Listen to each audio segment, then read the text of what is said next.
साथियों नमस्कार, जय हिंद। आप सभी का एक बार फिर से नए वीडियो में स्वागत है। साथियों यहाँ पर सवाल लिखा है, द्विघात समीकरण 2x² माइनस 4x प्लस 3 बराबर 0 का विविक्त कर ज्ञात कीजिए और फिर मूलों की प्रकृति ज्ञात कीजिए।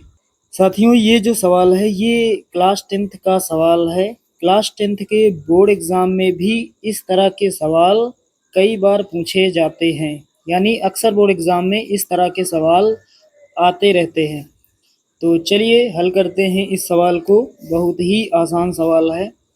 तो यहाँ पर हमें दो चीज़ें बतानी है। सबसे पहले हमें विविक्त कर ज्ञात करना है और उसके बाद फिर मूलों की प्रकृति बतानी है। तो साथियों सबसे पहले लिखेंगे दिया है। क्या दिया गया है? हमें एक द्विघात समीकरण दिया गया है 2x² माइनस 4x प्लस 3 बराबर 0, ये दिया गया है। अब क्या करेंगे, इसे हम मान लेंगे समीकरण 1।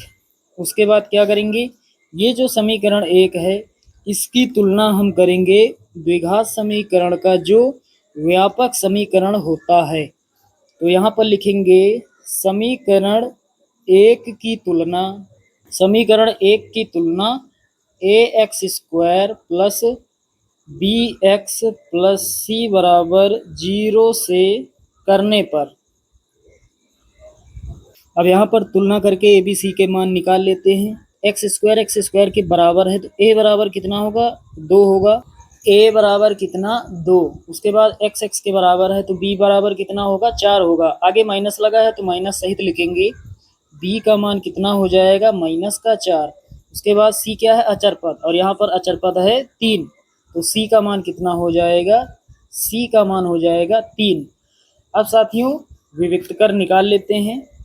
तो यहाँ पर लिखेंगे विविक्त कर जिसे कैपिटल D से लिखते हैं तो D बराबर होता है b² माइनस 4ac। अब यहाँ रख देते हैं मान b², b का मान कितना है, -4, स्क्वायर लगा देंगे, -4 इंटू a इंटू सी, यानी a का मान गुणा में c का मान।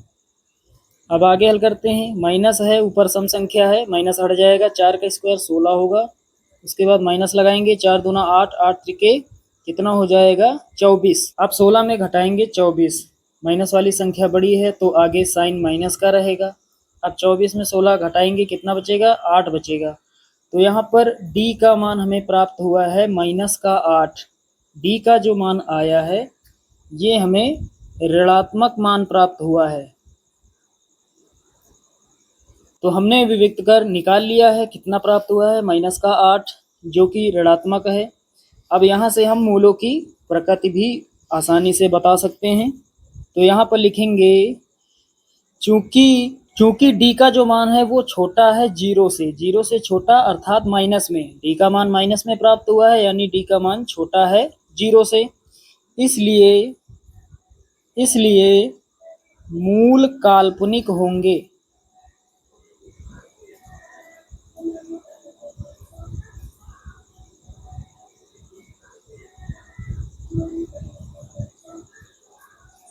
इसलिए मूल काल्पनिक होंगे और यही हमारा फाइनल आंसर हो जाएगा। हमने सारा कुछ निकाल लिया है। तो साथियों उम्मीद करता हूँ कि ये छोटा सा सवाल आप सभी लोग अच्छे से समझ गए होंगे।